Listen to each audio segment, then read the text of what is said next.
নমস্কার, আপনারা দেখছেন জেলা বার্তা। আপনাদের সঙ্গে আমি শান্তিপ্রিয়া। দীর্ঘ 2 বছর পর অনুব্রত মণ্ডল তার গ্রামের বাড়িতে। আগামীতে আর রক্তের সম্পর্কের মানুষদের সঙ্গে কোনো যোগাযোগ রাখতে চান না অনুব্রত মণ্ডল। শুক্রবার এমনই বিস্ফোরক মন্তব্য করেন তিনি। বীরভূম জেলা তৃণমূল সভাপতি অনুব্রত মণ্ডল শুক্রবার তার গ্রামের বাড়ি নানুরের হাটশিরান্দি গ্রামের বাড়ি যান এবং দুর্গাপুজোর প্রস্তুতি পরিদর্শন করেন। সঙ্গে ছিলেন তার মেয়ে সুকন্যা মণ্ডল। এদিন তিনি বোলপুরে তার বাড়ি থেকে বেরিয়ে সরাসরি গ্রামের বাড়িতে আসেন। প্রথমেই মন্দিরে গিয়ে মাকে প্রণাম করেন, তারপর পরিবারের সদস্যদের সঙ্গে দেখা করেন। পুজোতেও অংশ নেবেন বলে জানান। দাদা একটু পিছিয়ে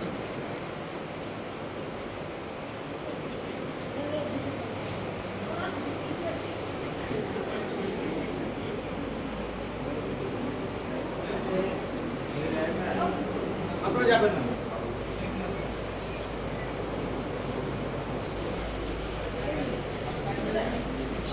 লোক তো বাকি এটা তো আমার অরিজিনাল। দাদা একটু দাদা এক মিনিট দাদা একটু দূরে একটু দূরে বাপিদা ছেড়ে দাও দাদা বলুন তোমার নিজের বাড়িতে একটা আলাদা জিনিস, পৈতৃক বাড়ি। আমার একটু আসতে বাবার জন্ম এখানে, আমার দাদুদের জন্ম এখানে, আর বাবার দাদুদের জন্ম বলে পৈতৃক রজনী মণ্ডল একম্বুর কলেজে পড়াশোনা করতে পারে, কিন্তু হাটশিরান্দি বাড়ি ছিল। হরিপদ মণ্ডল আমার দাদুর নাম। দাদা পুজো 4টে দিন আপনি কিভাবে কাটাবেন এবারে?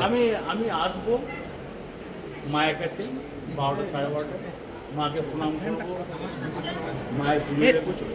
দাদা খাওয়া দাওয়া এবারে একটু অনেকেই জানতে চাই দাদা কেমন না, আমি খাওয়ানো দাওয়ানো এবারে আপনি তো খাওয়াতে বেশি ভালোবাসেন, কিন্তু আমার আর্থিক কন্ডিশন পুজোয় কবে ষষ্ঠী না সপ্তমী কবে? সপ্তমীর দিন সকালেই আসবে তাহলে? না, ওই 12টা। আবার তোমার অষ্টমী মানে পুজো 4 দিন গ্রামের বাড়িতেই? ওই যেমন আসতাম। দাদা কেমন দেখলেন? 2 বছর পর গ্রামের বাড়ি এলে পরিজনের সাথে কথা না, ও তো আমার তো গরিব মানুষ বেশি, আমি ব্লাড রিলেশন সম্পর্ক রাখি।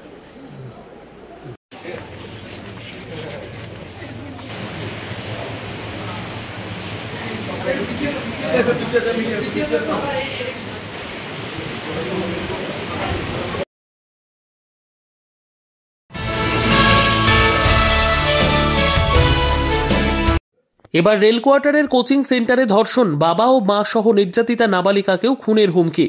এবার রেল কোয়ার্টারে কোচিং সেন্টারে ধর্ষণ, বাবা ও মা সহ নির্যাতিতা নাবালিকাকেও খুনের হুমকি দিয়ে দিনের পর দিন 14 বছরের নাবালিকাকে ধর্ষণের অভিযোগ উঠল বারুইপুরের এক রেলকর্মীর বিরুদ্ধে। অভিযোগ, বারুইপুর স্টেশন সংলগ্ন রেল কোয়ার্টারে কোচিং সেন্টারে গত 3-4 মাস ধরেই কাজ করতেন অভিযুক্ত নাবালিকার। এর জেরে মানসিক অবসাদে চলে যায়। মানসিক স্বাস্থ্য কেন্দ্রে নিয়ে গিয়ে নির্যাতিতা ছাত্রীর কাউন্সেলিং করাতে হয়। শেষে পরিবার গুণধর শিক্ষকের কীর্তি জানায় সে। এরপরই বারুইপুর থানায় অভিযোগ জানায় নির্যাতিতার পরিবার। পুলিশ অভিযুক্তকে গ্রেফতার করেছে। পুলিশ জানিয়েছে ধৃতের নাম বিশ্বনাথ সর্দার। নির্যাতিতার পরিবারের এও অভিযোগ, কোচিং সেন্টারের অন্য মেয়েদের সঙ্গেও এমনই করত অভিযুক্ত।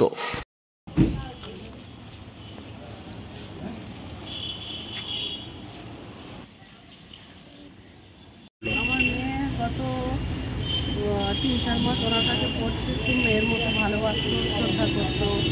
এমনকি মেয়ের জন্মদিনেও গেছিলো, বলছে আমার মেয়ে নেই তো মেয়ের মতো ভালোবাসি। তারপরে 3-4 মাসের মধ্যে উনি এই যে ওনার আমার মেয়ের সঙ্গে যে নোংরামোগুলো করছে, রীতিমতো ভয়ও দেখিয়েছে যে তোর মা ব্যবসা করে, এ করে, এখানে সেখানে মাল আনতে যায়, আমি রাত্রে মার্ডার করে দেবো। এই জন্যে আমি আমার মেয়েকে দেখি দিনের পর দিন খ্যাক করছে, কথাবার্তা বললে বুঝতে চাইছে না। তারপরে আমি জিজ্ঞেস করলাম মেয়েকে অন্তরায় কাউন্সিলিং করালাম। তারপরে বলছে মা আমি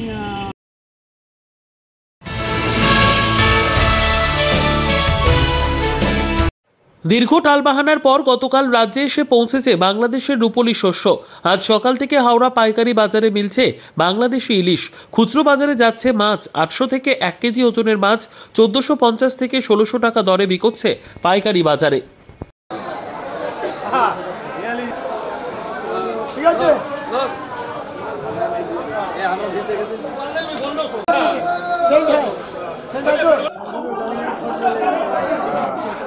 কাঁচা মাল, কচি মাল, ভাজা মাল 50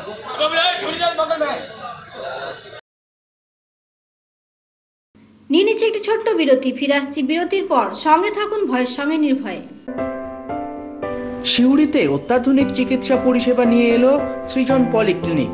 ওষুধের দোকান সহ অত্যাধুনিক মানের প্যাথোল্যাব, কম্পিউটার তথা অত্যাধুনিক মেশিনে রক্ত, মল, মূত্র ও থাইরয়েড পরীক্ষার সঙ্গে এখানে রয়েছে বিশিষ্ট চিকিৎসকদের বসার চেম্বার। রোগীদের স্বাচ্ছন্দ্যের কথা ভেবে সম্পূর্ণরূপে এসি নিয়ন্ত্রিত সৃজন পলিক্লিনিকে রয়েছে বসার সুবন্দোবস্ত, বিশুদ্ধ পানীয় জল ও টয়লেটের ব্যবস্থা।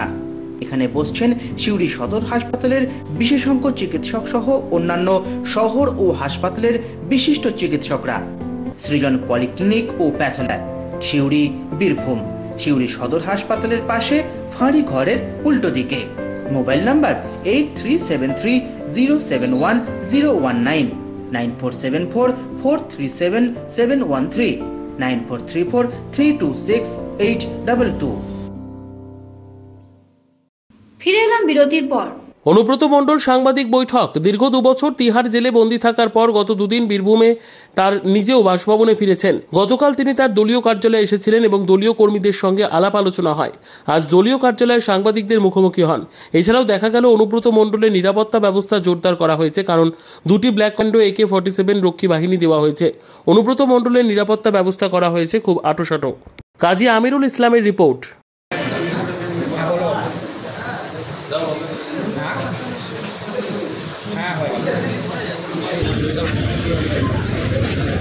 আরে এখানে আছে সাইডে সাইডে সাইডে।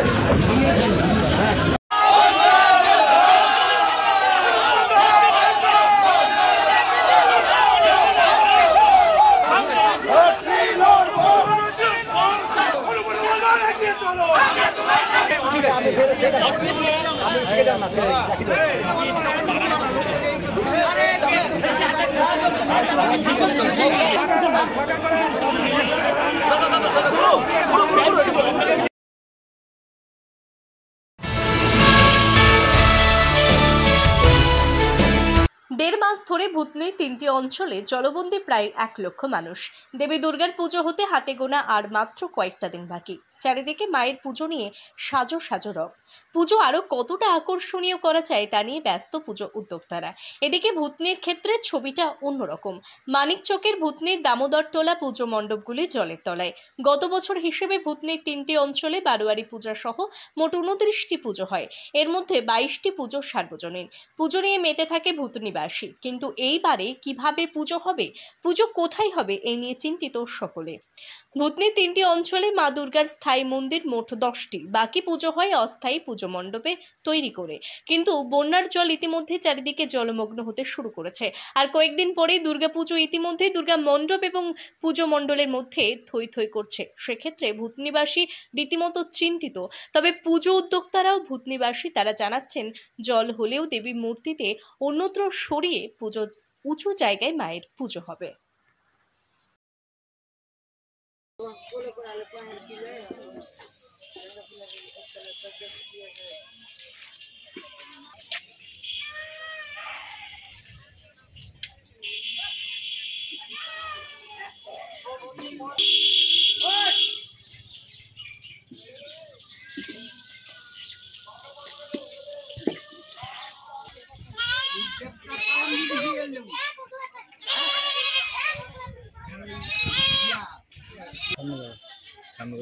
সামনে যাবো মণ্ডপে। কতটা জল আছে? হ্যাঁ, কতটা জল আছে? বেশি তো না।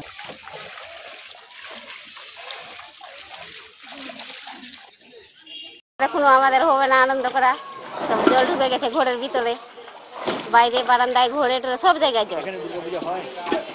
এখানে দুর্গাপূজা হয়? হ্যাঁ হয়। তো কি পরিস্থিতি এখন? এখন তো অনেক জল ওখানে মণ্ডপের উপরে জল, মানে দুর্গা বানানো আর হচ্ছে না এখন। এত জল আছে মানে যে কেউ যেতেই পারছে না ওখানে। কি চাচ্ছেন মায়ের কাছে? কি চাইবো, মাকে বলছি কি সব পরিষ্কার করে দেখ জল টল, আমাদের যেন পূজাটা হয়। আর কি চাইবো, মার কাছে এইটুকুই শুধু প্রার্থনা করছি। আর যদি জল না কমে তাহলে কি করবেন? দুর্গাপূজা কোথায় করবেন? জল না কমলে তার কোনো উপায় নাই, কোথায় যাবো আমরা দুর্গাপূজা করতে? ওখানে তো হবে না দুর্গাপূজা। অন্য জায়গায় কোথায় যাবো আমরা? বাড়ি ছেড়ে কোথাও তো যেতেই পারবো না জলে। কোথাও তো শুকনা নাই, সব জায়গায় জল। সব সময় তো জলেই হাঁটতে হয়, জল ছাড়া আমাদের কোনো উপায় নাই। হ্যাঁ। জল যদি না কমে তাহলে মায়ের পুজো ওখানে জলেই হবে। কি হবে? কিভাবে হবে? ওখানেই মণ্ডপে পুজো হবে, জলেই ওখানে পুজো হবে। হ্যাঁ, পুষ্পাঞ্জলি দেওয়া হবে আর কি। কিন্তু পুজো করবে? পুজো করবে, পুজো তো বন্ধ দেওয়া যাবে না, পুজো তো হবে। আজকে জেলা বার্তা এই পর্যন্তই। নমস্কার।